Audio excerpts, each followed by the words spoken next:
अस्सलाम वालेकुम students. Welcome to my channel virtual solution. और आज इस वीडियो के अंदर हम ऑपरेटिंग सिस्टम CS604 की असाइनमेंट नंबर 2 को डिस्कस करेंगे। यह असाइनमेंट है फॉल 2023 की और इसकी डेडलाइन है 18 जनवरी 2024 और टोटल मार्क्स इसके 20 हैं। इससे पहले कि हम ये वीडियो स्टार्ट करें, आपसे एक रिक्वेस्ट है कि अगर इस चैनल पे आप न्यू हैं तो इस चैनल को सब्सक्राइब कर दें और साथ ही बेल आइकन का बटन प्रेस कर दें ताकि इन फ्यूचर आपको मज़ीद वीडियोस मिलती रहें और साथ ही इस वीडियो को भी लाइक कर दें। तो स्टार्ट करते हैं अपना सोल्यूशन। यहाँ पे आप देख सकते हैं आपके सामने क्वेश्चन नंबर 1 शो हो रहा है जो कि 10 मार्क्स का है। Draw a wait for graph from the given processes state information of a system and identify the processes if any cycle is created in the graph. तो इसके अंदर एक वेट फॉर ग्राफ बनाना है और ये आइडेंटिफाई करना है कि क्या कोई साइकिल एग्जिस्ट करता है या एग्जिस्ट नहीं करता। तो वेट फॉर ग्राफ के लिए हमें यहाँ पे प्रोसेस दिए हुए हैं P1 P2 P3 P4 P5 और इसके साथ हमें रिसोर्सेज दिए हुए हैं R1 R2 R3 R4 और ये इसकी स्टेट इंफॉर्मेशन दी हुई है। P1 से R1 है, इस तरीके से P2 से R2 है और ये कंप्लीट स्टेट इंफॉर्मेशन है। और उसके नीचे रिसोर्सेज के बारे में बताया हुआ है कि ये जितने भी रिसोर्सेज हैं R1 R2 R3 R4 इन सब के वन इंस्टेंस हैं।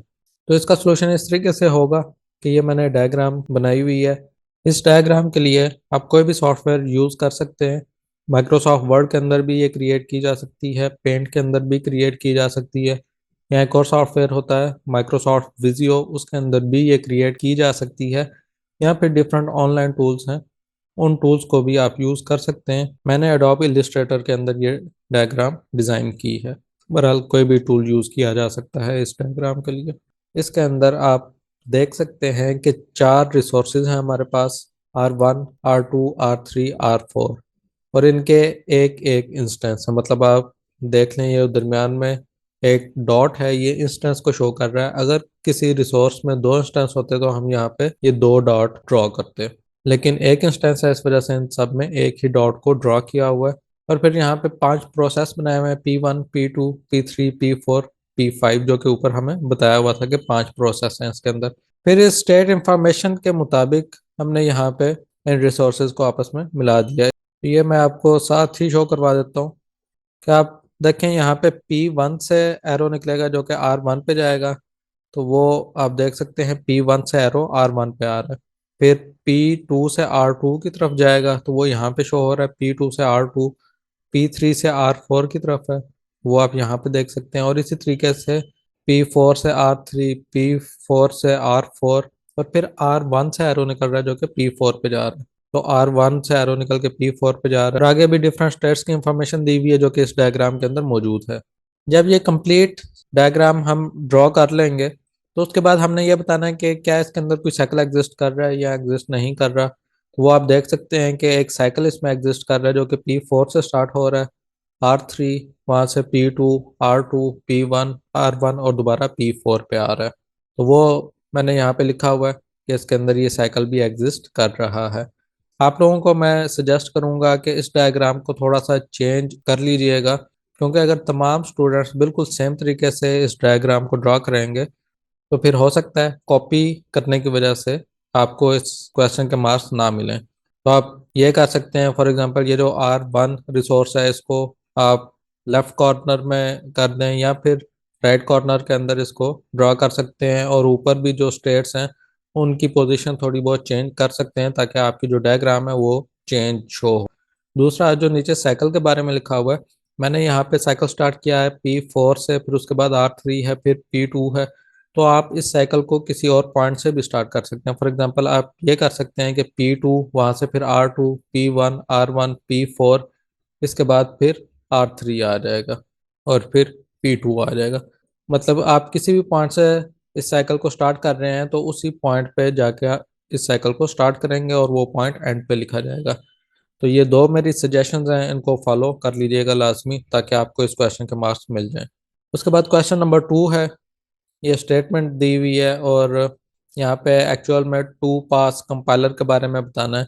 अवेलेबल मेमोरी इसके अंदर 170K है और जो कोड साइज है वो 250K का है। इसके अंदर कुछ कॉमन रूटीन्स हैं जिसमें 30K 20K और 20K, मतलब ये 70K बनता है जो कि कॉमन रूटीन्स हैं। तो एक्चुअल में इस तरीके से होगा, जब ये कोड एग्जीक्यूट करेगा तो ये जो रूटीन्स हैं ये मेमोरी के अंदर मौजूद रहेंगी, ये नहीं निकलेंगी। तो जो हमारे पास अवेलेबल मेमोरी है वो 170K है, जिसमें से 70K की ये रूटीन्स होंगी जो कि मेमोरी के अंदर एग्जिस्ट करनी होंगी। अगर हम टोटल कोड साइज देखें तो वो बनता है 250K। तो 250K में से अगर हम ये 70K निकाल दें तो पीछे ये बचेगा 180K।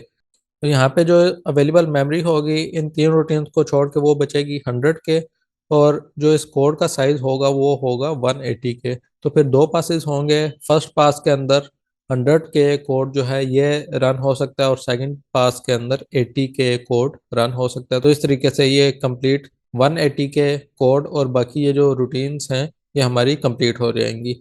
यहाँ पे आप 100K और 80K भी लिख सकते हैं, या फिर आप 90K और 90K भी लिख सकते हैं। एक्चुअल में आपने 180K जो है वो कंप्लीट करना है, तो इसे आप किसी भी तरीके से कंप्लीट कर सकते हैं। उसके बाद नेक्स्ट क्वेश्चन है, considering the following parameter calculate the effective memory access time T effective. और इसके लिए इन्होंने ये कुछ पैरामीटर्स दिए हुए हैं।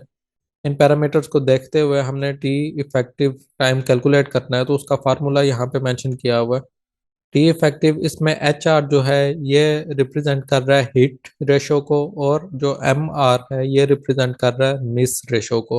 और बाकी ये दो टाइम है ये इन्होंने हमें यहाँ पे मेंशन किए हैं हमें। तो आप देख सकते हैं कि यहाँ पे हिट रेशो है 90%। 90% का मतलब है 0.9। और इस तरीके से जो मिस रेशो है वो है 10%।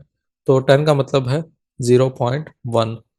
तो इसके साथ ये कैलकुलेशन आपके सामने शो हो रही है। इस कैलकुलेशन को जब हम करेंगे तो हमारा आंसर आ जाएगा 190 नैनो सेकेंड। तो ये हमारा थर्ड क्वेश्चन था। इसके साथ ही हमारी असाइनमेंट कंप्लीट होती है। अपनी दुआओं में याद रखिएगा। अल्लाह हाफिज़।